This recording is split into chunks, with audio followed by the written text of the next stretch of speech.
Pebbles Tamil. Hello friends, welcome to Pebbles. நம்ம இன்னைக்கு செய்ய போறது கொஞ்சம் வித்தியாசமான டிஷ். அதாவது என்ன வெண்டைக்காய் பச்சடி. ஆனா வெண்டைக்காய் பச்சடினா இது வந்து டோட்டலா கொஞ்சம் டிஃபரண்டா இருக்கும். அதாவது தயிர் தேங்காய் வந்து நல்லா நம்ம mix பண்ணி வெச்சிட்டு அதுக்கு அப்புறம் வெண்டைக்காயை வதக்கிட்டு பச்சையா வெங்காயம் தக்காளி ஆட் பண்ணி தான் செய்ய போறோம். இது வந்து என்னன்னா சாப்பாட்டுக்கு பிசைஞ்சு சாப்பிடுறப்போ அதனுடைய டேஸ்டே வந்து நல்லா டிஃபரண்டா இருக்கும்.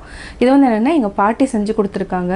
அது வந்து ரீசன்ட்டா வந்து அம்மா சொன்னதனால எனக்கு செய்யணும்னு ஆசை வந்துச்சு. இப்போ எப்படி செய்யறதுன்னு பார்க்கலாம். ஃபர்ஸ்ட் நம்ம வெண்டைக்காய் பச்சடிக்கு 1 கப் அளவுக்கு அதாவது 300 கிராம் அளவுக்கு தயிர் எடுத்துக்கலாம். இது கூட தேங்காய் ஆப்ஷனல் தான். இது வந்து நான் தேங்காய் வந்து ஒரு 3 டேபிள் ஸ்பூன் அளவுக்கு ஆட் பண்ணுறேன். ஃபஸ்ட்டு இதை நல்லா மிக்ஸ் பண்ணி வச்சுக்கோங்க. இப்போ கொஞ்சமாக நம்ம தண்ணி விட்டுக்கலாம். இந்த ரெண்டையுமே சேர்ந்து நல்லா மிக்ஸ் பண்ணிக்கோங்க. இதை வந்து நம்ம அப்படியே தான் யூஸ் பண்ண போகிறோம். அவ்வளோதான். இதை அப்படியே நம்ம தனியாக ஒரு சைடில் வச்சுக்கலாம். இப்போ அடுத்தது கேஸ் ஆன் பண்ணிவிட்டு ஒரு பேன் வச்சுக்கலாம். பேன் வச்சுட்டு இதுக்கு வந்து ஒரு ஆயில் விட்டுக்கலாம். இதுக்கு நல்லெண்ணெய் எந்த எண்ணெய் இருந்தாலும் பரவாயில்ல. நான் வந்து நல்லெண்ணெய் எடுத்துருக்கிறேன். நல்லெண்ணெய் விட்டதுக்கப்புறம் கடுகு ஒரு 1/4 டீஸ்பூன், உளுத்தம்பருப்பு, கடலைப்பருப்பு இப்போது நல்லா பொரிஞ்சிருச்சு. இது கூட பச்சை வேர்க்கடலை 1 டேபிள் ஸ்பூன் அளவுக்கு ஆட் பண்ணிக்கலாம். பச்சை மிளகாய், பூண்டு, கருவேப்பிலை, பெருங்காயம் போட்டு தாளிச்சிக்கலாம். இஞ்சி இருந்தாலும் நம்ம ஆட் பண்ணிக்கலாம், அதுவும் நல்லாயிருக்கும். வேர்க்கடலை வந்து என்னென்னா கொஞ்சம் ஒரு டேஸ்ட் கொடுக்கும், அதுக்காக நம்ம வேர்க்கடலை ஆட் பண்ணியிருக்கிறோம். இதுக்கு மஞ்சத்தூள் வந்து நம்ம ஆட் பண்ணிக்கலாம். பச்சை வாசனை போகுங்கிறதுனால நம்ம டைரெக்டாக வந்து ஆயிலே ஆட் பண்ணிக்கிறோம். இது கூட நம்ம வெண்டைக்காயை ஆட் பண்ணிக்கலாம். வெண்டைக்காய் உங்களுக்கு வந்து கம்மியாக இருந்ததுன்னா நல்லது. நான் வந்து என்னென்னா 250 கிராம்ஸ் அப்படியே ஆட் பண்ணிக்கிறேன். நீங்கள் வந்து என்னென்னா கொஞ்சம் குறைச்சிட்டிங்கன்னா நல்லது. இதை நல்லா ஃப்ரை பண்ணிக்கலாம். சிம்மில் வச்சுட்டு ஃப்ரை பண்ணிக்கோங்க. தேவையான அளவு உப்பு போட்டுக்கலாம்.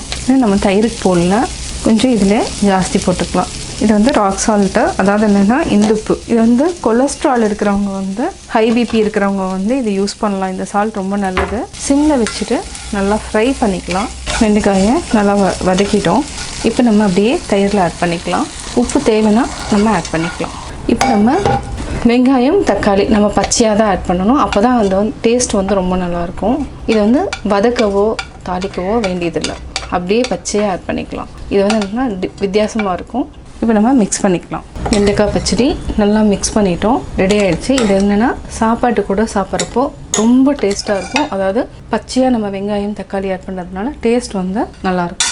சுவையான வித்தியாசமான வெண்டைக்காய் பச்சடி ரெடி. வெண்டைக்காய் பச்சடி வித்தியாசமான சுவையில் எப்படி செஞ்சேங்கிறத பார்த்தீங்க. நீங்களும் வீட்டில் ட்ரை பண்ணி பாருங்கள். பார்த்துட்டு உங்களுடைய கமெண்ட்ஸ் எனக்கு சொல்லுங்கள். லைக் பண்ணுங்கள், ஷேர் பண்ணுங்கள், மறக்காமல் சப்ஸ்கிரைப் பண்ணுங்கள்.